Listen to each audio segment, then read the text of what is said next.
Puissante, c'est un podcast pour les femmes qui ont beaucoup donné, à leur travail, à leurs projets et aux autres. Des femmes qui avancent, qui portent, qui construisent et qui parfois sentent qu'il est temps de se reposer certaines questions. Comment continuer à rêver grand sans s'épuiser ? Comment prendre soin de soi sans culpabiliser ? Comment rester ambitieuse tout en étant à l'écoute de son corps, de son rythme et de ses besoins ? Je m'appelle Nejma, je suis facialiste et à travers mon métier, j'ai compris une chose. Derrière chaque femme inspirante, il y a une histoire invisible, faite de doutes, de choix, de renoncements parfois et de beaucoup de travail intérieur. Bienvenue dans Puissante. Bonjour Solène, je suis ravie de t'accueillir sur Puissante. Bonjour, moi je suis ravie d'être avec toi. Vraiment moi aussi. La coutume dans le podcast, c'est que c'est plutôt moi qui présente mes invités. D'accord. Évidemment, après, je te laisse la liberté de rebondir, de me dire ce que tu veux, s'il y a quelque chose qui n'est pas tout à fait juste. Et après, on enchaîne sur les premières questions, du coup. Et en fait, dans l'introduction, j'explique pourquoi je t'ai choisi comme invitée et ce que je trouve puissant chez toi. D'accord, merci. Alors, Solène, ce que je trouve puissant chez toi, c'est cette façon très douce et très solide d'être au monde. Je t'ai rencontrée à Marseille, alors que nous habitons toutes les deux à Paris. Tu es venue me voir pour un soin sur les conseils de ton frère Gaylor, qu'on salue, et avec qui j'interagis souvent sur les réseaux. À ce moment-là, je ne savais pas du tout ce que tu faisais. Tu es venue simplement, sans savoir que nos chemins se recroiseraient autrement. Et plus tard, en te suivant sur les réseaux, j'ai compris ton engagement, ta vision, et cette façon très claire et très humaine de parler d'éducation, d'émotion et de transmission. Ce que j'ai profondément aimé, c'est ta générosité. Très spontanément, par exemple, tu m'as mise en lien avec Mélanie, que je salue aussi, simplement pour m'aider à préparer ce podcast, sans attente et sans calcul, juste parce qu'il me semble que tu fonctionnes comme ça.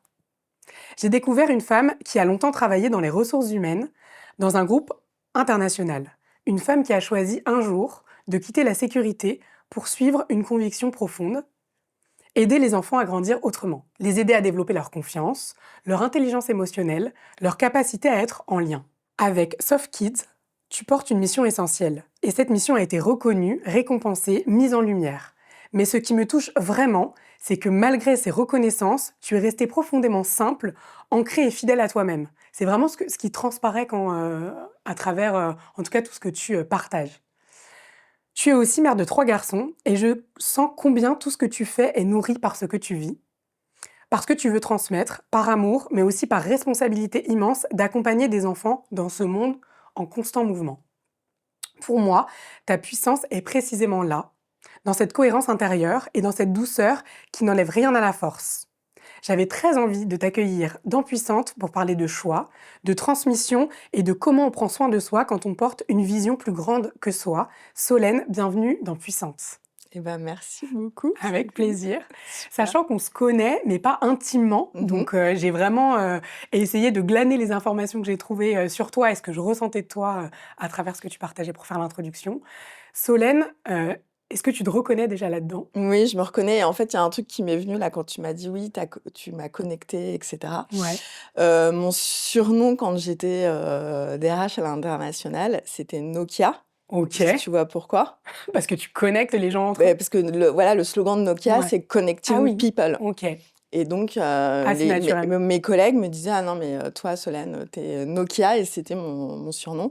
Et c'est vrai que j'ai très souvent je dis ah mais attends mais il y a un tel qui pourrait t'aider, il y a un tel qui pourrait t'aider, voilà. J'aime beaucoup mettre les gens en connexion parce que je trouve que tout le monde avance plus vite Ouais, clairement. quand voilà on se donne des coups de main et qu'on se dit ah mais là il y a un match, vous pourriez travailler ensemble, etc. Ouais. Et puis après, voilà, sur mes convictions, je pense que sur l'éducation, c'est des convictions que j'ai en moi depuis que je suis toute petite. Ok. Je pense que l'éducation, c'est ça qui fait changer le monde. Et aujourd'hui, je suis profondément frustrée par la place de l'éducation et la place des enfants dans notre société. Et donc, je pense qu'il faut dire les choses. Je fais énormément de ce que j'appelle du plaidoyer. Mhm. Et parce que si personne ne parle, ne montre ce qui se passe, ne partage les chiffres, la réalité, il n'y a rien qui change, quoi. Mais du coup, moi, j'avais vraiment envie de comprendre d'où ça vient. Parce que tu dis que depuis toute petite, enfin, c'est un sujet qui t'interpelle, Mmh mh. sur lequel tu as réfléchi, tu en as même fait maintenant une carrière. On en parlera peut-être après de Ouais. la bascule du monde de DRH vers la bascule de ce que tu fais aujourd'hui. Mais déjà, quel genre d'enfance tu as eu? Ouais. Et est-ce que tu penses que tout ça te vient de ton enfance? Enfin, Oui, d'où bah, ça en fait, vient, là, je quoi? suis en train d'écrire, mon prochain livre. OK. Donc mon 1er livre, c'était plutôt un guide pratique à destination des parents qui s'appelle «Préparez vos enfants au monde de demain», où Mmh. j'explique, quelles sont les 15 compétences qui me paraissent indispensables à développer, au XXIe siècle pour les enfants. Et là, mon second livre, il est plutôt en mode essai sur, pourquoi est-ce que, on a une vraie problématique, face, à la manière dont on gère, les enfants et l'éducation, Mmh. en France. Et en fait, l'introduction de mon livre, elle commence par mon enfance. Et moi, en fait, j'ai toujours vu ma mère, se battre pour les injustices face, OK. à ce qui se passait. Je donne un exemple, mes petits frères, quand ils étaient en CP, le maître, quand les enfants étaient pas sages, il les enfermait dans un placard. Et ben, ma mère, elle s'est déplacée auprès de la directrice, elle s'est déplacée auprès du rectorat, elle a pas laissé passer. Et en fait, j'ai eu plusieurs scènes comme ça, dans mon enfance où j'ai vu qu'il y avait des injustices et où j'ai vu que ma mère ne Laissez laissait pas pas passer. passer. Et en fait, d'avoir un adulte qui dit: «Non, ça, c'est pas normal et vous ne pouvez pas faire ça», ça montre que les enfants, ont aussi des droits. Et moi, j'ai été, je dis toujours, ça fait rigoler mes amis, mais j'ai eu une carrière de déléguée de classe. OK. C'était dans mon discours quand j'ai reçu, le titre de chevalier de l'ordre national du mérite. En fait, j'ai commencé à être déléguée en CP OK. et j'ai été Jusqu'à la déléguée terminale. jusqu'à, la fac, OK. puisque j'ai été élue étudiante nationale, représentante auprès du ministère. Et à 22-23 ans, j'ai négocié des réformes avec, de Robien, Luc Ferry, François Fillon. Mmh. Et donc j'ai toujours eu cette volonté, bah, de défendre, les élèves. Et dans mon discours, de chevalière, je racontais, quand j'ai été élue déléguée des délégués au collège, donc au conseil d'administration. Mmh. Ils avaient jamais vu ça, les profs. J'ai réuni tous les délégués de toutes les classes et en fait, c'était en 4e, on faisait la Révolution française et je suis arrivée au conseil d'administration avec un cahier de doléances avec 30, doléances de la part des élèves. Et je l'avais photocopié et je l'ai distribué à tous OK. les profs et ils étaient en mode enfin leur tête, c'était juste, Ouais. enfin Hallucinant. je m'en Ouais. rappellerai toujours genre: «Mais, en Qu'est-ce qu'elle fait, nous fait là? qu'est-ce qu'elle nous fait elle? C'est quoi Ouais. cette, Et donc voilà, j'ai toujours eu un militantisme, heu, En toi? en moi. OK. Et donc j'ai toujours été dans des associations, présidente, vice-présidente d'asso. J'ai été présidente d'une crèche parentale associative pendant 6 ans. En fait, je pars du principe que, il faut être un citoyen, non seulement éclairé, mais aussi actif Ouais. et que la société, ne peut pas tout attendre des politiques et on Mmh. voit très bien aujourd'hui que les politiques ne suffisent pas. Et moi, je pense que c'est, les citoyens et la société qui font bouger les Mais choses ouais, et OK. donc c'est pour ça que je m'engage quotidiennement. C'est marrant ce que tu dis, ça fait vachement écho, l'histoire de, i quand tes petits frères étaient pas sages, on les Ouais, enfermait dans le placard. ouais. Parce que, moi, pour le coup, en CP, j'avais une enseignante qui, tu sais, classait selon les rangées, les bons élèves dans la première rangée, les moyens élèves dans la deuxième rangée. C'était connu vraiment de toute Ouais. l'école et les moins bons dans la dernière rangée. Mmh.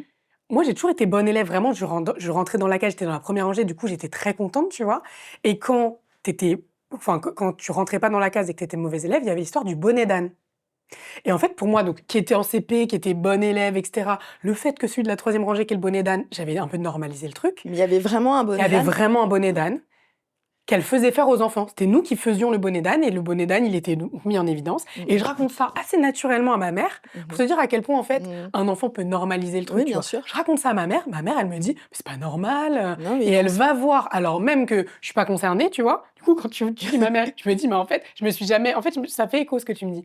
Elle va voir, elle fait, ouais, ce que vous faites, c'est pas normal. Et elle appelle d'autres parents de classe pour leur dire: «Écoutez, regardez ce qui se passe, c'est pas normal» et Mmh. en fait, les parents de classe n'étaient pas au courant de ce qui se passait. Mmh. Donc si les enfants ne parlent pas aussi, Bah, tu moi, vois? mes frères n'ont jamais été enfermés, c'est notre voisine qui a été enfermée et c'est un de mes frères qui a raconté ça à ma OK. mère en Tu vois, c'est disant: ouais. «Notre voisine, a été enfermée et c'est là où elle est montée au créneau». Mmh. Mais, il y a tout un tas de choses qui ont été Mmh. internalisées, heu, mais qui aujourd'hui ne sont plus, acceptables aussi parce que, les neurosciences nous montrent que en fait, c'est totalement contre-productif, de punir, de, noter, enfin, il y a plein de pays où il y a pas de notes avant le collège. Mmh. C'est vrai que ça semble, Et nous, enfin dans les pays nordiques, même, dans pas mal de pays asiatiques, on ne note pas les enfants. Les premières années, c'est fait pour apprendre à se mmh. sociabiliser, apprendre, l'empathie et cetera. Et nous, on est, encore, dans voilà, dans une image éducative avec des notes, des bons, des moins bons, Ouais. des classements et cetera, qui est totalement contre-productif. Et du coup, c'est quoi, toi, aujourd'hui, un petit peu tes combats, tes principaux combats, en ce moment, justement, pour sortir un petit peu de, ce carcan classique, dont tu viens de nous parler? Alors moi je suis une experte, donc je suis conférencière, autrice et entrepreneur, sur, les compétences humaines. Mmh. Donc je suis, mon terrain de jeu, c'est les sciences humaines. La recherche scientifique montre que plus tôt on développe les compétences humaines, qui sont classées en 3 grands domaines. Les compétences cognitives, comme apprendre à apprendre, avoir confiance en soi, avoir un bon esprit critique.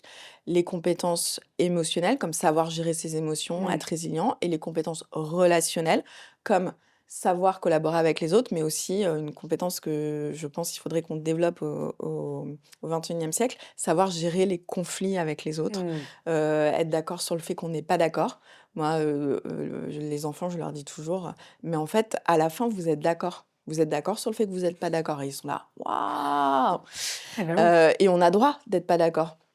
Et Ouais. aujourd'hui, en fait, on est dans une société qui est, complètement polarisée où, tout le monde doit avoir un avis sur tout, alors qu'on a droit aussi de pas avoir d'avis. Mmh. Et où il faudrait en plus, que chacun choisisse des camps et je te parle plus et cetera. Mais en fait, il faut leur apprendre que même si on n'est pas d'accord sur un sujet, on peut rester amis, enfin voilà. Et donc, ces 3 grands domaines de compétences, c'est des compétences qui sont étudiées, depuis, par la recherche scientifique depuis une trentaine d'années. Et ce qu'on sait, c'est documenté, hein, il y a même des prix Nobel qui ont travaillé là-dessus, Mmh. c'est qu'il y a 3 bénéfices à développer ces compétences. La première, c'est la réussite académique. Quand on les développe, on gagne entre 1 à 5 mois d'école par an. C'est comme si on avait OK. fait pour un enfant issu d'un milieu défavorisé, si on développe sa confiance en lui, juste sa confiance en lui, bah, c'est comme s'il avait 5 mois d'école, supplémentaires. La deuxième chose, c'est une meilleure santé mentale. On est moins sujet à prendre des anxiolytiques à l'âge adulte si on a appris à réguler ses émotions, si on a développé sa résilience. OK. Et la troisième chose, c'est l'insertion professionnelle. OK. Il y a 2 prix Nobel qui ont eu le Nobel, là-dessus. Ils ont suivi des enfants pendant 30 ans, qui étaient dans une école qui développe uniquement les compétences humaines, qu'on peut aussi appeler les soft skills et qu'à l'éducation nationale, on appelle les compétences psychosociales. Et en fait, ceux qui avaient développé leurs soft skills avaient des meilleurs jobs et gagnaient 30 de plus que ceux qui ne les avaient pas développés. OK. Et en France, en fait, on est les cancres, mais vraiment les cancres, de l'OCDE sur les soft skills. OK. Donc on est classé 62e sur 65 des pays de l'OCDE sur la confiance en soi des élèves en leur capacité à réussir. Donc comme je le dis souvent, comment voulez-vous qu'on ait des bonnes notes en mathématiques, qu'on soit bon dans les classements PISA, OCDE et cetera, si, des gens n'a pas confiance en sa capacité à réussir? Mmh. Et puis, pareil, on est classé 62e sur 65 sur l'anxiété des élèves. Il y a pas mal d'études qui ont été faites sur, la corrélation entre l'anxiété, le niveau de stress et les résultats en mathématiques. Juste, par exemple, le fait de demander à un enfant, avant de faire un contrôle de maths, s'il sent stressé, pas stressé ou moyennement stressé, ça augmente ses notes. Juste de Ah verbaliser mais son j'avoue, c'est émotion. marrant ce que tu dis, parce que pareil, je me reconnais, moi, j'étais nulle en maths et j'étais stressée avant un contrôle de Mais maths. Non mais souvent les maths, en fait, moi, ce que je dis, les parents, qu'est-ce qu'ils font? Ils prennent un prof, ils font du bachotage avec, «Ah, il est pas bon, donc on va faire des des exercices et des exercices», alors que souvent le problème, c'est un problème de confiance en soi, de persévérance. C'est-à-dire que pour faire des maths, il faut savoir résoudre des problèmes et il faut savoir se planter. Et donc, peut-être que la solution, elle sera pas la meilleure. Le problème, c'est qu'on a décidé que l'ensemble d'une classe d'âge devait tous avoir le bac, mais on n'a pas changé la méthodologie. Et pendant des années, enfin moi je vois la génération de mes parents, moi mes parents n'ont pas le bac, aucun de leurs amis n'ont le bac. Cette génération-là, ceux qui avaient le bac, c'était déjà l'élite. C'était déjà des gens qui étaient dans des bonnes conditions chez eux pour travailler, etc.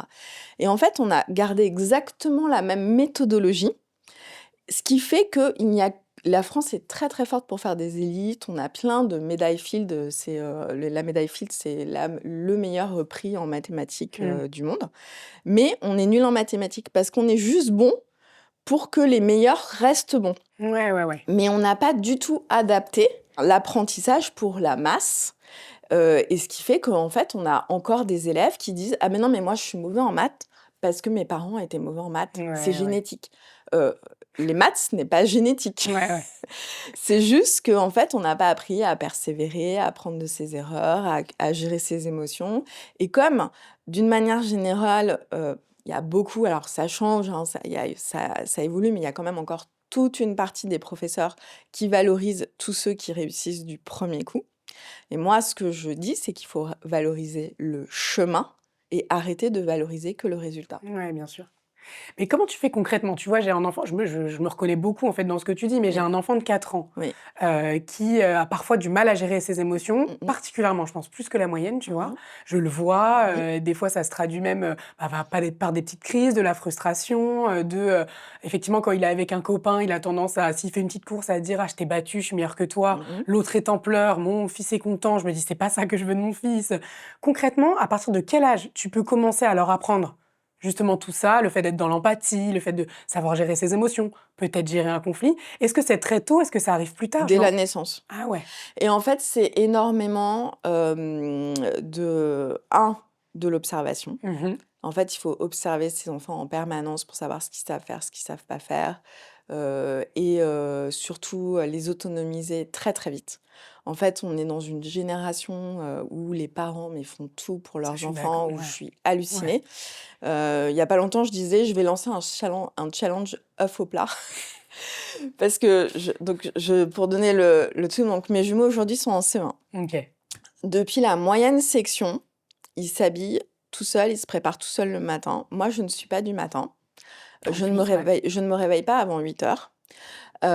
Et donc, mes enfants, à 8 heures, ils sont déjà habillés, ils ont pris leur petit déjeuner tout seuls. Et ils sont prêts à aller à l'école et je n'ai pas besoin de m'en occuper. Je leur ai mis tous leurs habits à hauteur d'enfant. Alors j'ai toujours les mamans qui me disent, les papas, hein, mais oui, mais si je les prépare pas, ils vont pas bien être habillés. Non mais déjà, si c'est vous qui habillez vos enfants, ça veut dire que vous leur faites pas confiance. Donc, vous leur montrez que vous n'avez pas confiance dans leur capacité à s'habiller. Moi, je dis souvent, j'ai déjà eu des discussions avec la maman, je dis déjà, c'est moi qui achète les habits, donc j'estime que c'est de bon goût. Et après, il va pas y avoir la police du fashion faux pas qui va venir, qui va venir parce qu'une fois, ils ont mis des chaussettes rouges avec un pull vert. Donc moi, ils ont une pile de bas, une pile de haut, les sous-vêtements, ils prennent. Et ils s'habillent tout seuls. Le petit déjeuner, tout à hauteur d'enfants aussi, les bols, les céréales, etc. Et ça, tu l'as fait depuis, parce qu'ils sont en CE1, mais ça, tu l'as fait depuis quel âge? Donc, depuis la moyenne section. Depuis la moyenne section, ils s'habillent tout seuls tous les matins. Et ils prennent leur petit-déj tout seuls aussi? Et ils prennent leur petit-déj tout seuls tous les matins depuis la moyenne section. Et là, depuis cette année, ils voulaient des œufs le matin. Et donc, ils se font leurs œufs au plat, tout seul, dans la cuisine, avec une poêle, sans qu'il ne se passe quoi que ce soit. Et j'ai plein de personnes qui me disent « Mais attends, mais t'es complètement folle, ils vont mettre le feu à la baraque, etc. » Mais en fait, les premières fois, on leur a appris, on a fait ensemble. Donc j'en ai un, il adore les œufs brouillés, il fait des super œufs brouillés maintenant. Et alors, en plus, au niveau de la confiance en lui, il est boosté. Là, je vois, on a fait un brunch de Noël avec toute la famille. Il a dit à ma belle-sœur, ah mais non, mais c'est moi qui prépare les œufs brouillés. Qui prépare les œufs brouillés pour 12 personnes, ils sont super bons. Et l'autre, en fait, il aime les œufs à la coque. Donc j'ai acheté un petit, il y a des petits appareils pour faire les œufs à la coque, minuteur, où il y a juste à mettre l'eau. Et donc, il se fait son œuf, ça sonne, il le prend et voilà. Et nous n'intervenons pas et Ouais. ils y arrivent. Et en fait, il faut arrêter d'être tout le temps flippé en disant: «Mais non, ils ont pas l'âge, ils vont pas faire» et cetera. Et moi, je pense qu'il y a aussi énormément de discussions aujourd'hui sur la charge mentale des femmes où on va dire: «Oui, il y a tous les trucs: "Ah, les hommes n'en font pas assez"». Mais en fait, c'est surtout que les femmes font tout pour toute la Ouais, famille, ouais. quoi, et qu'à Et un pour les moment, ouais, c'est clair. il faut lâcher prise. Mmh. Il faut lâcher prise. Et moi, je pense que le fait d'avoir eu les jumeaux m'a fait lâcher prise parce qu'avec le recul, pour donner l'autre extrême dans lequel j'étais, mon fils aîné, quand il est né, donc j'avais une carrière de DRH à l'international en Afrique, Asie, Europe. Je partais des fois 10 jours à 15 jours, en Asie. Mon fils, aîné était à la crèche. Je préparais le tas de vêtements pour À les l'avance. 2 semaines Ouais. à l'avance pour mon mari, quoi.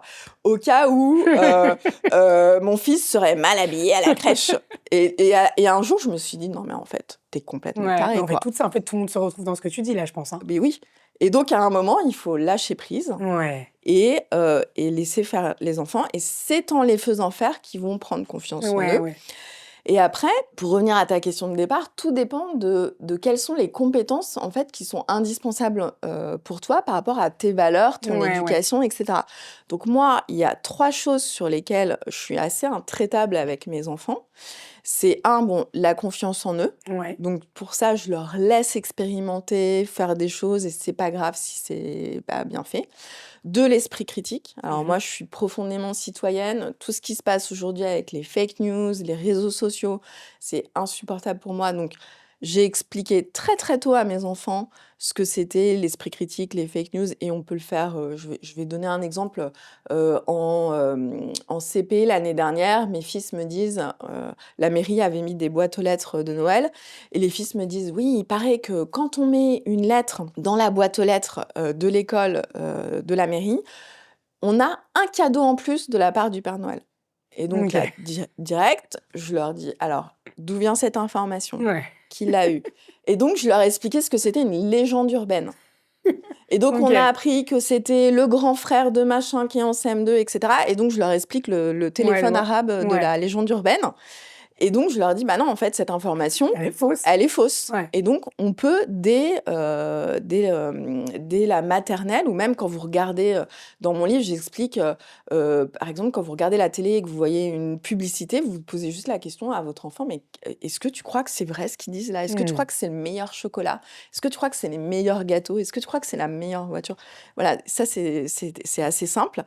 Et puis après, moi, la troisième chose qui, pour moi, est la compétence du 21e siècle, c'est apprendre à apprendre, apprendre à désapprendre.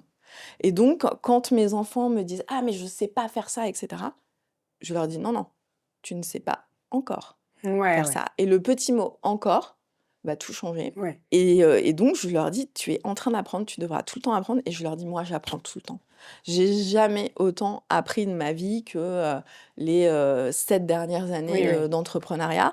Et moi, ils adorent venir me voir parce que, je travaille, principalement à la maison, et souvent, ils me demandent tout le temps: «Alors, tu fais quoi là?» Et donc Mmh. je leur explique, je leur dis que j'apprends, et cetera, parce que je veux qu'ils comprennent Que que même ri toi, voilà, que même ouais. moi j'apprends, que rien n'est acquis, et quand on ne sait pas faire quelque chose, c'est parce qu'on est en train d'apprendre. Ouais, ouais, ouais. OK.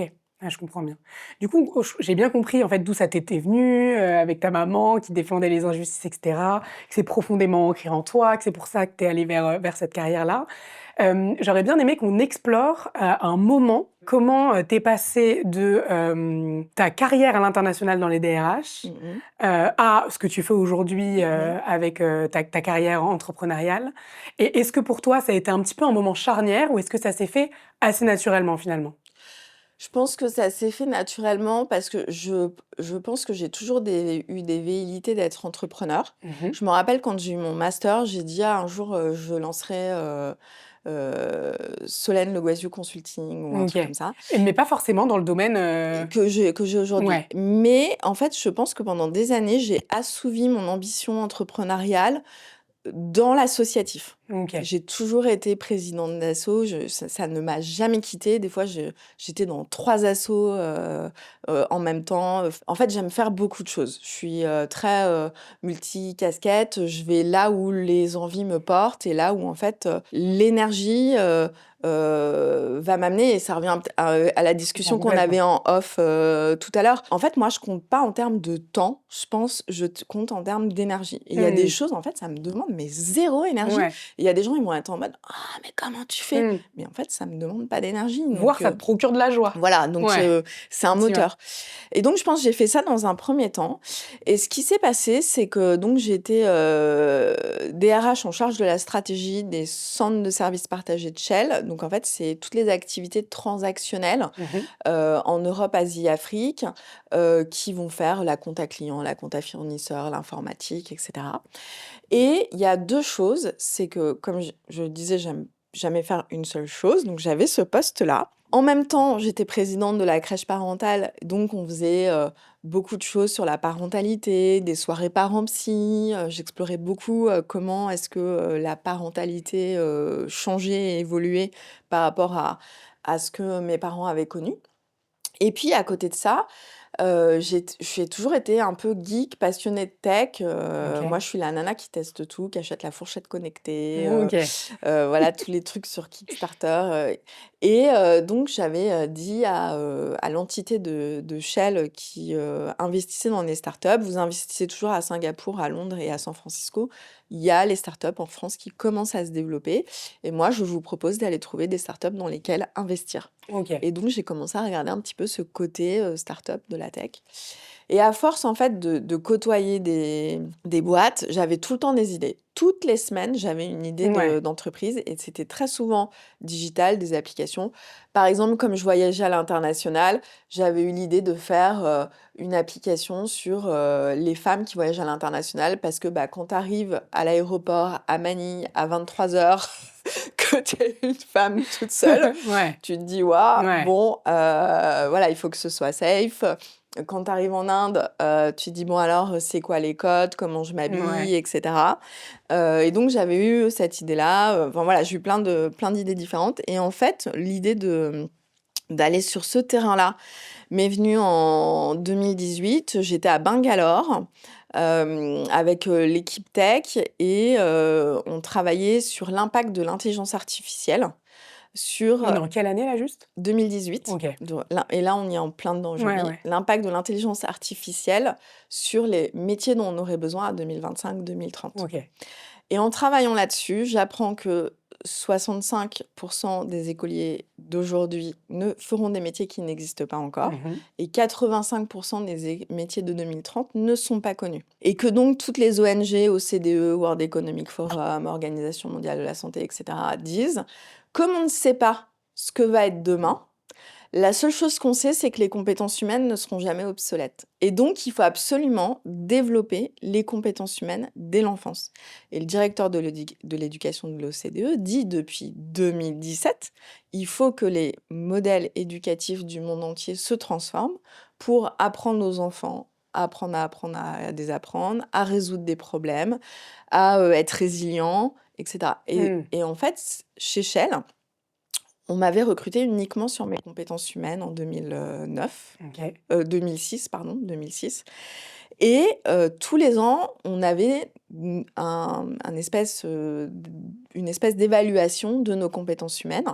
On en avait 12 qu'on devait évaluer et développer et avoir un plan d'action et donc j'avais appris à développer ces compétences humaines OK. dans mon quotidien et je me suis dit: «OK, stop, tu vas arrêter de développer les compétences humaines de tes collaborateurs, d'adultes et les tiennes pour aller développer celles des enfants D'accord. et Ça t'est venu comme ça. répondre aux enjeux du XXIe siècle» et c'est comme ça que l'idée m'est venue et que j'ai arrêté et que j'ai basculé dans l'entrepreneuriat. Attends, parce que tu dis: «Tic tic tic». C'est donc l'idée t'est venue, Ouais. tu switché entre les 2 de façon assez radicale ou t'as eu un side project au Non, début et alors en fait, l'idée m'est venue en 2018, j'en parle à une amie, qui était expat, en Italie, qui avait accompagné son mari et qui s'ennuyait un peu et je lui dis: «Fais des recherches pour voir ce qui existe». mmh, Donc elle a fait des recherches et puis, j'accouche de mes jumeaux À ce moment-là, en plus? Ouais, en OK. même temps.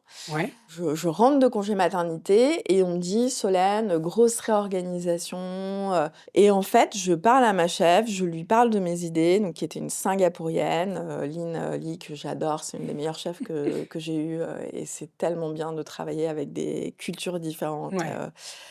et elle me dit: «Mais elle est géniale ton idée», et donc je lui dis: «Mais si, en fait», parce qu'on me demande de designer les futures organisations, je lui dis: «Mais si, en fait, on supprimait mon poste et qu'on dispatchait, toutes mes activités et puis comme ça, je pars et je crée ma OK. boîte et cetera», Tu as saisi et j'ai saisi l'opportunité, ouais. l'opportunité, et après ce que j'ai trouvé drôle, c'est que je lui en avais parlé, elle était venue à Paris et puis elle m'avait dit, et puis je l'ai quand même rappelée, Mmh. donc je lui reparle de l'idée et cetera. Elle me dit: «Écoute Solène, je sais, tu veux que je te dise que tu peux y aller. Donc vas-y».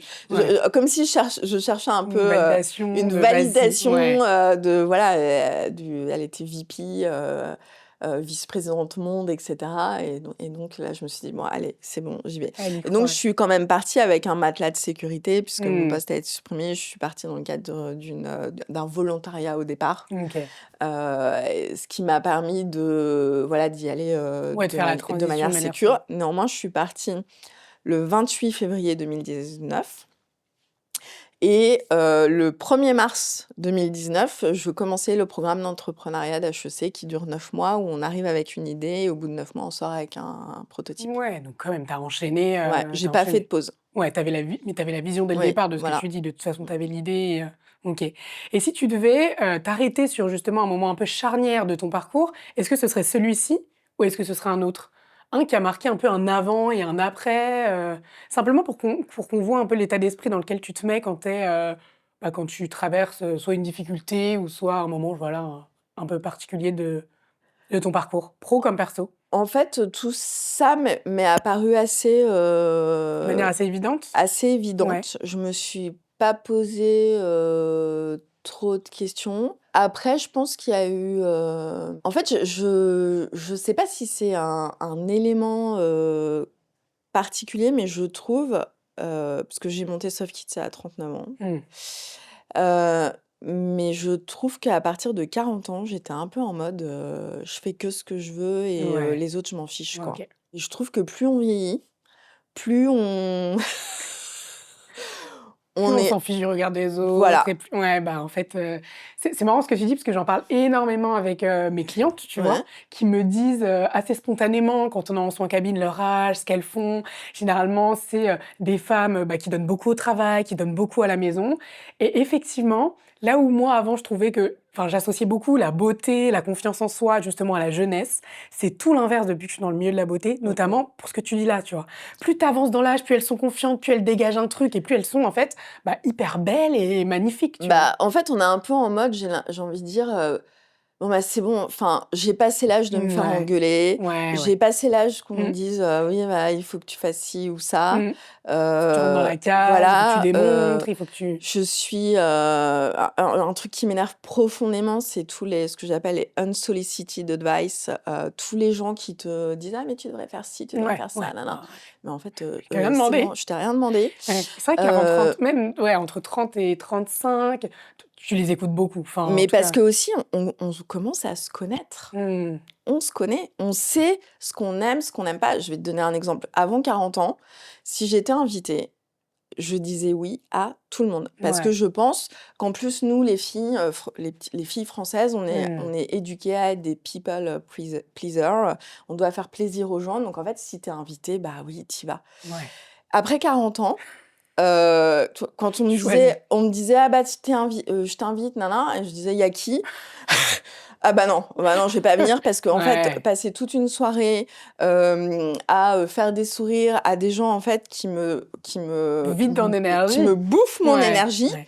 c'est non, c'est stop, quoi. Mmh. Je veux dire, c'est fini, et donc je ne vais que là où j'ai l'impression que je vais être ressourcée. Je ne fréquente que les personnes, qui vont me donner une énergie positive et qui vont me pousser vers Mmh. le haut, et tous ceux qui rejettent leur peur sur moi, Non. non, Ouais, c'est ouais. stop, quoi. Mais c'est une parfaite transition du coup vers, justement le décryptage, Mmh mh. des habitudes, des femmes puissantes. Mmh mh. Et là, tu viens de donner, il me semble-t-il, une habitude ou en tout cas, enfin voilà, quelque chose que tu as pris l'habitude de faire pour être sûr qu'on ne bouffe pas ton énergie, c'est ça. Et j'ai d'autres questions à ce sujet-là, notamment sur comment tu manages ton énergie. Est-ce que tu as d'autres petites habitudes comme ça qui te permettent de charger en énergie? Ouais. Là, tu as parlé des gens que tu côtoyais et Mmh cetera, mh. mais est-ce qu'il y a d'autres choses qui te permettent, de Heu, conserver une énergie haute le plus possible? Parce le plus qu'évidemment, possible, donc bah, il y a déjà, beaucoup, enfin moi je médite ou je fais de la enfin soit méditation, soit sophro au moins une fois par jour. OK, Je fais de la cohérence cardiaque, le matin avant de commencer à travailler et le soir avant de me coucher. OK. Et après, j'ai une organisation où, mes journées, en fait, sont par thématique. En fait, tout ce qui me bouffe, le plus d'énergie, c'est tout ce qui est administratif, mais je pense qu'il y a beaucoup Mmh. de personnes. Donc en fait, je les mets soit en fin de semaine, soit en début de semaine. OK. Heu et voilà, en fait, j'essaye vraiment d'organiser mon agenda, pas en fonction du temps que ça va me prendre, mais en fonction de l'énergie que ça va me prendre. Par exemple, j'ai aucun déjeuner les lundis, mardis, mercredis. Je n'accepte des déjeuners que le jeudi et le vendredi. OK. Voilà et voilà, en fait, en mettant en place une discipline, on arrive à mieux gérer. Hem Au début de l'entrepreneuriat, j'avais tendance peut-être à accepter, toutes les Ouais. invitations, je me rappelle mes mois de juin, mais je terminais, mais Sur les sur rotules, les ouais. rotules, j'avais plus de voix, Mmh. je me rappelle, j'avais fait une semaine en 2023 où, je sais plus, il y avait, le salon, Vivatech, où j'intervenais 8 fois, mais j'étais mais Mmh. lessivée, je mettais 3 semaines à m'en remettre. Maintenant, c'est fini, quoi. C'est pas plus de 1 à voire 2 sorties par semaine, OK. Le soir donc le là, tu es le soir. soir? Ouais. Mais des fois, en fait, je peux recevoir, sur les fins d'année, fin décembre ou début janvier et juin, je peux recevoir, sur une même soirée, 4 invitations. Bah, Mmh. maintenant, c'est non, quoi. Ouais, tu as appris petit à petit Ouais, j'ai appris parce à que dire non ouais. et j'ai appris à voir, là où il y avait une valeur ajoutée et là où il n'y en avait pas, quoi. Ouais, ouais. Là, on a tendance à dire oui, c'est vrai au début, Oui, parce qu'en un fait, peu au début, on a tendance à oui, à enfin, on a le fameux FOMO là, ouais, on se dit: «On va rater un on va rater truc». un truc et tout. Ouais. Je le vois bien aussi, en vieillissant, hein, on n'a plus la même énergie. Enfin, si par exemple, j'avais eu une invitation hier soir, j'aurais dit non. Mmh. Parce que je savais qu'on était, Ouais, là ce matin. là ce matin. Je bois plus d'alcool, Mmh. quand je sais que je vais avoir une grosse journée le lendemain, parce que je vois très bien que mon cerveau n'a pas du tout la même, Clarté. clarté, la même capacité à avancer Ouais. et donc je dirais que ça fait, 3 ans que j'écoute beaucoup, beaucoup mon corps. OK. OK, OK. Très clair. Tu nous as parlé de la gestion de ton temps et ah oui, j'aimerais qu'on revienne aussi, tu sais, on a parlé un petit peu plus tôt justement de la validation des autres Oui. et du fait, bah, voilà, qu'avec l'âge, tu avais appris à ne plus chercher la validation des autres. Est-ce que malgré tout, aujourd'hui, bah, on a beaucoup, à l'ère des réseaux sociaux, on voit pas mal de choses passer. Est-ce que toi, ça te touche ou pas spécialement? Est-ce que tu continues parfois à te comparer ou plus du tout? Jamais, je me OK. compare jamais. Et comment tu réussis à pas J'ai fait comparer? plusieurs posts là-dessus, je dis que la comparaison, c'est un poison. OK.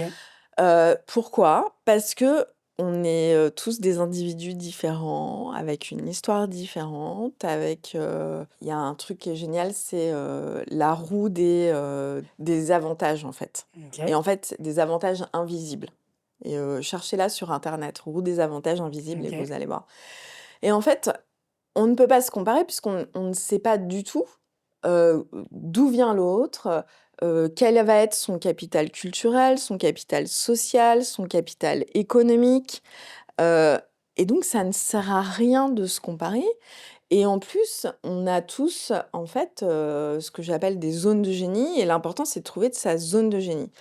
Heu, je vais te donner un exemple, Mmh. tout bête. J'ai une habitude, le 1er janvier, donc c'est un exemple de la semaine dernière, je me baigne dans la mer. OK. Donc je me baigne à, 5 degrés. 0, Ouais. 5, 10 degrés. Et les gens vont être en mode: «Waouh! Mais dis donc, mais quelle force Ah mentale, mais ouais, bah, cette moi la première nana!» parce que le froid Et mes copines: ah «Ah mais non. comment tu fais?» et tout. Mmh. Et donc moi donc j'ai été me baigner et en remontant de ma baignade, avec mon mari, on croise 3 filles qui étaient en train de courir, le petit jogging du 1er janvier et Et là moi tu je me dis: dis: «Jamais, mais je pourrais courir. «Mais» Moi je ouais, suis pas capable de courir, plus de 5 minutes, quoi». ouais, Donc surtout en en fait 1er mais janvier, voilà, donc moi ma zone de confort elle est dans, me baigner, ouais. à 0,5 degrés. J'adore l'eau, je ne pense même pas au fait que l'eau est froide, et c'est facile pour Mmh. moi. C'est facile. Ouais. Donc je veux dire, les gens, ils ont même pas à se dire: «Waouh, génial, nin nin», Ouais, le mais tout, c'est de trouver voilà, justement, mais ouais. par contre, c'est impossible pour moi d'aller courir. Tout comme les gens vont me dire: «Ah là là, mais sur LinkedIn, tu as, plein de followers, je suis top 10 monde, sur, la création éducation. OK. J'aime écrire, j'aime Ouais, écrire, ouais. mais je C'est ton suis truc. Ouais. c'est mon truc, c'est facile, ça me demande pas d'énergie. J'ai trouvé un truc dans lequel j'excelle, je travaille et pour arriver à ça, j'écris tous les jours. Donc moi, j'écris sur LinkedIn 6 jours sur 7. Ouais, je vois ça, tu es active, 6 jours sur ouais, 7 depuis 3 ans. ouais, Et avant, ça fait 15 ans que je suis sur LinkedIn, je faisais 3 posts par semaine. ouais. Donc en fait, ce que les gens, ils voient, ils se disent: «Oh là là, Mmh. Oui, c'est ça. c'est facile, pour Mmh. elle, oh là là, tu vu?» Mais en fait, derrière, il y a 15 ans de Bien travail, sûr. 3 ans d'écriture quasi quotidienne. Ouais. Et en fait, du coup, j'ai musclé mon travail d'écriture, c'est devenu une habitude et ça me demande pas d'énergie. Et des fois, je croise des gens, ils me disent: «Oh là là, mais en fait, LinkedIn, c'est devenu un peu ton job à temps plein, tu dois y passer 2 jours par semaine». En plus, les Ouais. gens projettent parce que eux, ils sont pas capables de le faire, Ouais. mais parce qu'ils sont pas dans leur zone de génie, ils aiment pas écrire. Et je me rappelle la discussion que j'ai eue avec quelqu'un, je dis: «Mais t'aimes écrire?» «Non». Bah oui, bah Ouais. donc du coup, Oui. c'est pas fait pour toi. Donc alors que, par exemple, sur Instagram, moi, je n'arrive pas à décoller. Mmh. Voilà, je fais des petites stories, comme ça, rigolotes, mais je ne passe pas du temps parce que, c'est pas ma Ouais, c'est pas zone ton de terrain de génie, c'est jeu, pas quoi. mon terrain de Ouais, jeu. ouais, ouais. Et donc moi, ce que je dis, c'est trouver votre zone de génie exactement comme, je dis le mois dernier, je faisais une conférence, dans une école privée devant une centaine de parents et je leur disais: testez encore et encore jusqu'à ce que vous trouviez le truc où vos enfants sont super bons. Mmh. Et par exemple, un enfant qui est mauvais en sport, ça n'existe pas. Ça n'existe pas parce que pourquoi? Aujourd'hui, on va en France regarder, allez, 5 sports maximum, hein, le foot, le basket, la Le danse et rugby. cetera. Ouais. Je dis: «Mais ça se trouve votre gamin, il va être champion de France de pétanque, champion de France de fléchettes», enfin, il y a une quantité de sports et non, on va aller toujours sur C'est les vrai ce que mêmes tu dis, trucs. le judo, même les sports un peu de Mais combat, c'est un voilà. peu les mêmes. Et donc juste, c'est tester, tester jusqu'à ce que vous trouviez un truc qui Il vous est plaît. super ouais, ouais, ouais. Et toi, justement, le sport, quelle place a le sport dans ta vie? Est-ce que tu en fais? Tu en fais pas? Alors, j'ai été, assez sportive jusqu'à mes, 30 ans. Mmh mh. Je faisais, de la danse, 3 fois, par semaine et en fait, j'ai eu un accident de ski, OK. rupture plateau-tibial du genou. J'ai mis 2 ans à m'en remettre et cetera. Derrière, j'ai eu les jumeaux et donc j'ai eu du mal à m'en, remettre. Bon, avec les jumeaux, j'avais quand même une coach sportive 2 fois par semaine OK, quand où je même, ouais. faisais du renforcement, Ouais. musculaire. Néanmoins, je me suis aperçue, ces derniers temps que j'avais énormément, de problèmes de sédentarité, Mmh mh. Bah, et c'est souvent les enfants. je fais de l'insulinorésistance et OK. cetera.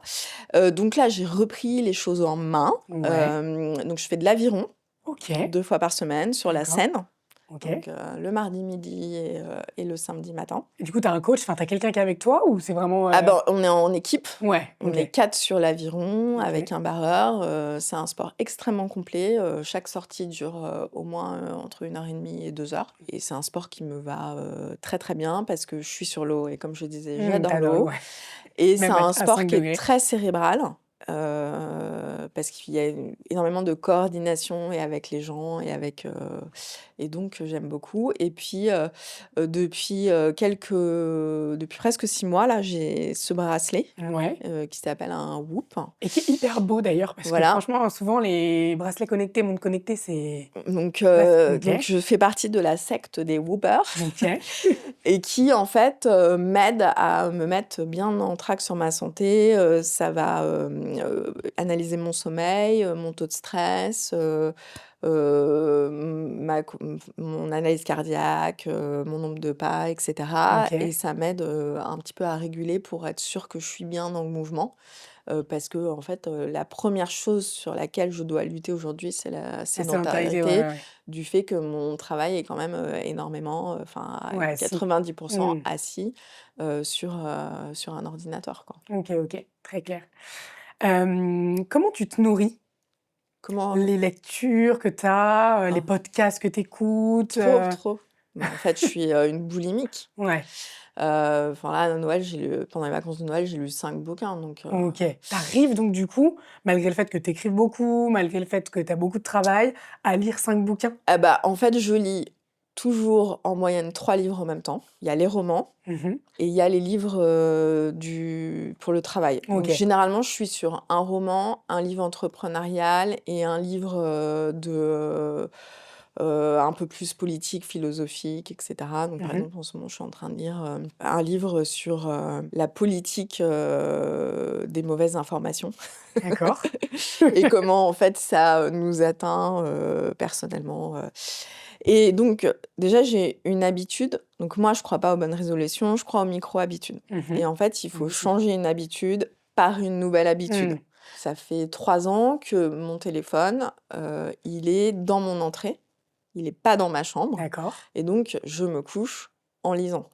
OK, c'est magnifique habitude celle-ci, Voilà. franchement. Tu Et ne donc scrolles pas, tu regardes pas non, les rien OK. du tout, rien du tout. Et donc du coup, le matin, je me lève, je ne regarde pas mon téléphone, je vais d'abord déjeuner et je regarde mon téléphone après mon OK. petit déj. Et ça, tu l'as mis en place parce que justement tu trouvais que tu étais trop dessus ou Ouais. parce que ouais, ça te faisait pas du bien Ouais, de je trouvais que je passais trop de temps dessus et ouais, que c'était pas quelque chose te nourrissait qui pour me le coup, ouais. nourrissait. OK. Et donc, alors souvent le soir, je suis plutôt sur du roman et le matin, je lis, mais là, je lis plutôt des choses qui vont me nourrir où en fait, je me suis formée sur, 1 la lecture rapide et 2 la prise de notes. OK. Parce que, quand j'ai écrit mon bouquin, en fait, alors moi je suis une boulimique, de rapports scientifiques, d'études Mmh. scientifiques et cetera. Et donc il fallait que je trouve des méthodes pour pouvoir en fait, Aller vite, aller ouais, vite et ouais. avoir beaucoup plus de choses, que j'allais pouvoir, lire et travailler. Et donc voilà, j'ai des techniques de prise de notes, avec en fait, je fais un trait au milieu et il y a, ce que je retiens et ce que ça m'inspire. D'accord. OK. Waouh! Et est-ce que tu écoutes Ah, des pareil, parce que mais boulimique. du coup, quand est-ce que tu le fais? Dans les Bah, transports peut-être? dans les transports, j'écoute tout le temps des podcasts. D'accord. Après, nous, en fait, on a une maison de famille dans le sud, donc toutes les vacances scolaires, donc je suis 4 mois dans l'année, Mmh. dans le sud. Et on descend en voiture et donc là, on se fait avec mon mari, tous les générations do it yourself, OK. les vlangs et j'écoute, on va dire 3 podcasts, par semaine, soit dans les transports ou soit le midi quand je mange. Ouais, ouais, d'accord. OK, donc un peu en permanence, enfin, tu te nourris un petit peu en permanence, que Bah, ce soit en par fait, l'écoute, la on ne lecture. peut pas avoir, quand on produit parce que j'écris sur LinkedIn 6 jours sur Ouais, 7, j'ai une newsletter tous les dimanches, j'ai un ouais. podcast tous les mercredis sur la parentalité du 21e siècle et en fait, on ne peut pas être créateur de contenu si on ne se nourrit pas de contenu. Les Ouais, je idées, suis elles tout à viennent fait pas comme d'accord. ça. Ouais, absolument. Bon, comme je suis facialiste, j'ai quelques questions sur, tes rituels un petit peu beauté, Mmh. avec pour commencer une question un petit peu plus large, sur la beauté. Qu'est-ce que la beauté signifie pour toi? Et je suis très contente que le podcast soit filmé parce qu'on voit à quel point aussi tu es une belle femme, donc tu vas nous donner tous tes C'est secrets gentil. beauté, tous tes rituels beauté. Qu'est-ce que la beauté signifie pour moi? Je sais pas, enfin après, heu, Et ça peut être quelque chose qui est pas forcément esthétique, hein. Ça peut être, ouais, je sais pas, la beauté d'une relation, la vraie gentillesse, tu vois? ouais. Mais Pour moi, quelqu'un de beau, enfin, ou être beau, c'est quelque chose qu'on va voir dans les yeux. C'est un peu, pour moi, c'est un peu l'alignement, en fait. Mmh. C'est se sentir, bien, pour moi, c'est être. Ouais. C'est être plutôt plus que avoir, en fait. Mmh. Moi, je pense que même si on n'est pas forcément bien habillé, bien maquillé, juste la posture, regarder les gens droit dans les yeux, ça, Ouais, la nouvelle génération, ils ont du mal c'est à vrai. regarder droit dans les yeux. J'arrête pas de dire à mes fils: Ah ouais? «Regardez droit dans les yeux».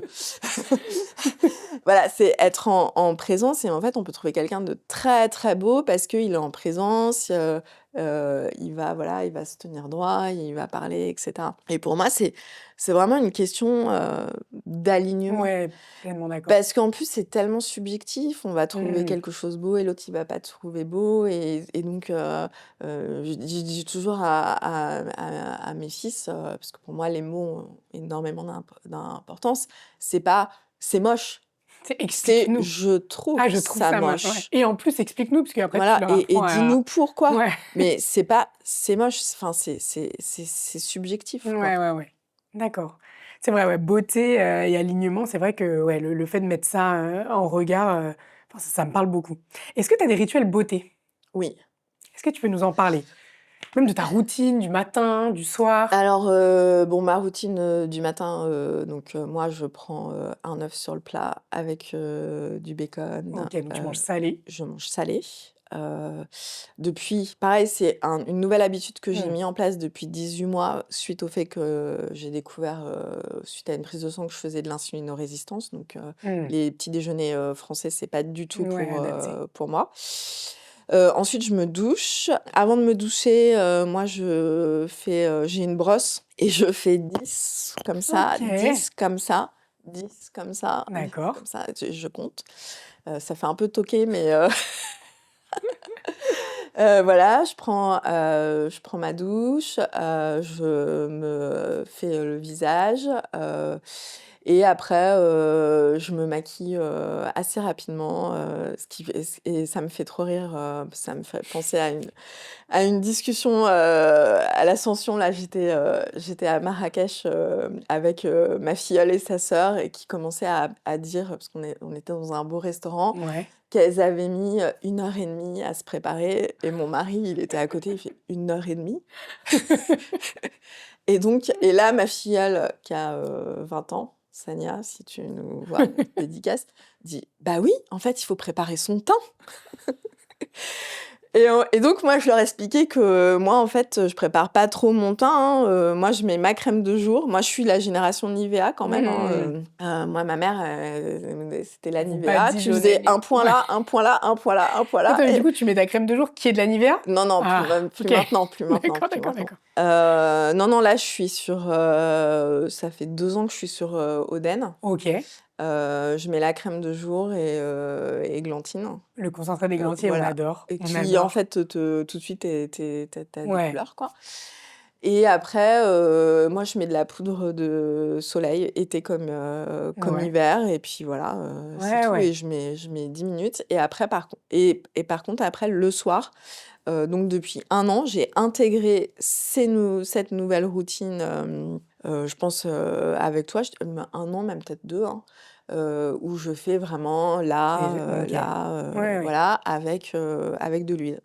En fait, c'est ça, c'est que souvent les jeunes générations, elles ont pas encore de marque de l'âge, donc Ouais. elles misent sur le maquillage et c'est vrai que, je trouve que le maquillage vieillit. Donc sur des femmes qui ont un âge un petit peu plus avancé, c'est beaucoup plus intéressant en Mmh fait de mh. capitaliser sur sa peau, je Mmh trouve. mh. Vraiment, voilà, de masser, de faire des soins réguliers, d'utiliser des bons produits pour justement peu se Ouais. maquiller, quoi. Mais justement, j'avais cette discussion avec ma filleule et sa sœur où je leur disais: «Je suis désolée, mais moi je trouve que vous maquillez trop, c'est too much. Ouais, Vous me dites que vous préparez votre teint, mais vous avez une couche, ouais. mais comme ça». Mais ça, c'est un peu la mode, Kardashian, hein, j'ai envie de Mmh. dire, hein, mais moi, en fait, voilà, je mets même plus de fond de teint, Ouais. c'est, voilà, petite poudre de soleil et puis basta. Et après, c'est vrai que depuis, je dirais 5 ans, je fais vraiment très, très attention au soleil. OK, donc tu mets Donc, une crème avec alors déjà, indice. moi, je porte tout le temps des chapeaux. été comme Mmh. hiver, et cetera. Je mets une crème SPF, je mets la Caudalie, OK. 50 là, et je fais extrêmement attention parce que j'ai tendance à avoir, des taches de soleil. Mmh. Ouais, c'est souvent le cas, Ouais. plus on avance. Est-ce que tu as une routine de compléments alimentaires? Oui, j'utilise le complément collagène de Delab. OK, d'accord. Donc tu prends que du collagène ou est-ce que tu as d'autres compléments, je sais pas, vitamine D à l'année ou Vitamine D, oui, 2 fois par OK, an, et puis, magnésium. OK, ouais, donc quand même. Mmh Dac. mh. Super. On va passer maintenant à mes questions, signature. C'est les questions, en fait, que je Et pose. juste si Dis-moi? j'ajoute, je prends aussi, Onacre. Ah OK, d'accord. Ouais, Depuis, 10 ans, parce d'accord. qu'il y a, non, peut-être même plus. Moi, pendant quelque temps, j'étais suivie, je sais pas si vous connaissez, enfin, si les auditrices connaissent, par Valérie Espinasse, Si, je connais, tout à fait, ouais. elle m'avait conseillé, De faire, des cures de OK. nacre, donc je fais une fois par an une cure de nacre. D'accord, d'accord. Question signature, c'est, des questions que je pose systématiquement OK. à la fin, à tous, mes invités. Est-ce que, il y a un mantra qui te guide? Une phrase que tu te répètes souvent ou quelque chose qui fait écho en toi quand tu l'entends? Bah, il y en a plusieurs, hein. J'en ai, on va dire 2. La première, c'est: «À tout problème, une solution», et la deuxième, c'est: «Mieux vaut fait que parfait». Ouais, j'adore. Parce que je pense que, et c'est très, très féminin, on veut que tout soit parfait, et donc on va avoir tendance à, attendre que tout soit génial, même dans l'entrepreneuriat. Moi, je dis souvent aux femmes: «Mais arrêtez de vouloir avoir un super beau site avant de lancer Mmh. votre site. Lancez le truc et puis vous verrez après et vous ajusterez après». Ouais, ouais. Mais c'est vrai que chez toi, on ressent aussi une capacité à passer à l'action de manière assez, enfin rapide. Je pense aussi que tu l'avais déjà en toi, que tu l'as entretenu et que maintenant c'est presque naturel. Mmh mh. Mais c'est vrai qu'on a beaucoup de femmes, enfin moi, il y a beaucoup de femmes de temps en temps qui m'écrivent, notamment sur mon parcours de reconversion et qui ont du mal à passer à l'action. Mmh. Alors même qu'elles ont des idées, mais parce qu'elles attendent probablement que c'est parfait. Est-ce que tu as un conseil pour justement, bah, alors mieux vaut fait que parfait, mais celles qui sont un petit peu tétanisées par le fait de passer à Parce qu'en l'action? fait, le problème, alors on parle beaucoup du syndrome de l'imposteur chez Mmh. la femme. Moi, je pense qu'il n'existe pas. Ah ouais? Non, et Ah surtout bah, explique-nous ça. chez la femme entrepreneur. D'accord. Je veux dire, dès l'instant que tu vas, déposer les statuts de ta boîte, me dis pas que tu es un imposteur. Tu as Mmh. décidé de monter une boîte. Par contre, ce qu'on a, c'est le syndrome de la bonne élève. Mmh. Ah oui. Donc on n'est pas dans l'imposture, on pense qu'on est capable, d'avoir une boîte, mais on est dans un syndrome de la bonne élève parce que on veut tout savoir et tout connaître. Et moi, je l'ai vu quand j'étais, DRH, le nombre de femmes à qui je disais: «Bah, tiens, tu pourrais postuler à ce poste». «Ah bah ouais, mais non, mais tu comprends, j'ai pas fait ci, j'ai pas fait ça», et Mmh. cetera. Mais en fait, si on pense que tu peux postuler à ce poste, c'est qu'on pense que tu as les capacités d'y arriver Ouais. et de te développer. Sauf qu'en fait, les femmes, elles veulent tout de suite tout maîtriser et savoir faire 110 du job pour pouvoir prendre le job. Ce qui est totalement irréaliste, surtout quand tu fais de l'entrepreneuriat où il faut que tu fasses du marketing, de la vente, Oui, c'est clair. de la compta, des réseaux sociaux, enfin, et tu ne peux pas être bon partout. Ouais. Donc, ce qu'il faut, c'est se détacher du syndrome de la bonne élève, soit aller déléguer ce qui nous demande de l'énergie, négative et qu'on Mmh. n'arrivera pas à faire. Et moi, je dis souvent dans mes retours, d'entrepreneuriat, au départ, je dis: «Je pense au départ, j'étais trop radine. J'ai voulu tout faire toute seule et en fait, il y avait des trucs, ça me saoulait puissance Ouais. 12 000 et j'ai mis plus de temps que si j'avais, je sais Déléguer. pas, Ouais. lâché, 500 € ou». Donc des fois, faut être moins radin et Ouais. déléguer. Et ensuite, ce n'est pas grave si tout n'est pas parfait, vous allez améliorer au fur et à mesure. Et donc, moi, je pense que les femmes, doivent se libérer du syndrome de la bonne élève et que le syndrome de l'imposteur, en plus, c'est complètement aujourd'hui, faux tout ce qu'on entend sur le syndrome de l'imposteur, parce que le syndrome de l'imposteur, ça fait l'objet d'études, et de recherches scientifiques.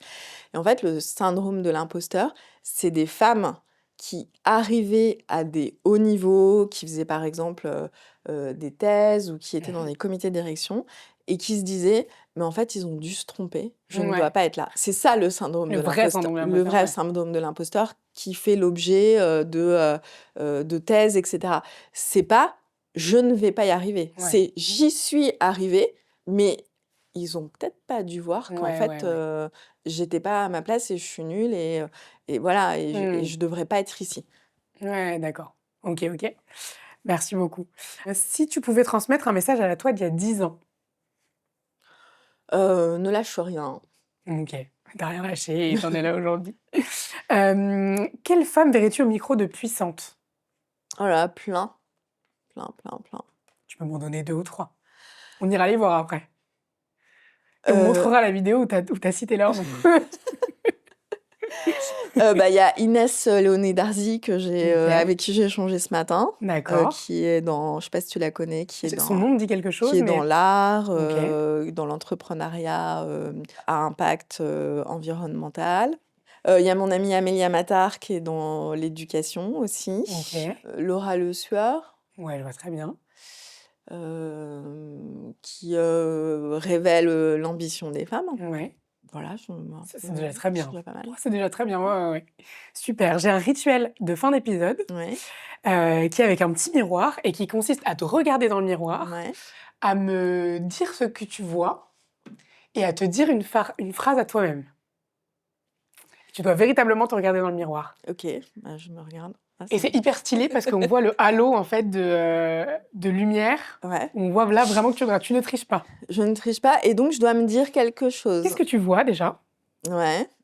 Et après une phrase que tu as envie de te dire à toi-même. Écoute, ce que je vois, c'est, une femme, qui, regarde droit dans les yeux, qui est contente, bah, du moment qu'elle vient, de passer Moi aussi, en vraiment. ta compagnie et ce que j'ai envie de lui dire, c'est que, l'avenir, lui réserve encore plein de belles, choses et de belles surprises. C'est certain et on va suivre ça. Merci beaucoup vraiment pour, tout ce que tu m'as apporté, tout ce que tu as apporté, aux auditrices. J'ai adoré enregistrer, cet épisode avec toi. On peut te retrouver du coup sur tes réseaux, on a compris sur LinkedIn, que tu postes beaucoup. LinkedIn, Instagram, Solène, BLG et puis après il y a ma newsletter, Être parent au XXIe siècle sur OK. Substack OK. et mon podcast, tous les Mercredi, tu nous as dit? mercredis, sur, YouTube et toutes les plateformes qui OK. s'appelle, Génération Parents. Super. Merci beaucoup vraiment. Avec plaisir. Si cet épisode t'a plu, je t'invite à t'abonner au podcast, à laisser un commentaire ou une note. Sache que je lis et réponds personnellement à tous les messages. Je t'invite aussi à rejoindre ma newsletter. C'est un espace intime, plus personnel, où je partage les coulisses du podcast, mes réflexions sur l'alignement, les choix de vie et ce qui nous rapproche vraiment du bonheur. On peut aussi se retrouver sur Instagram, je te mets tous les liens en description de l'épisode. Merci d'avoir pris ce temps pour toi. Prends soin de toi, c'est souvent là que tout commence.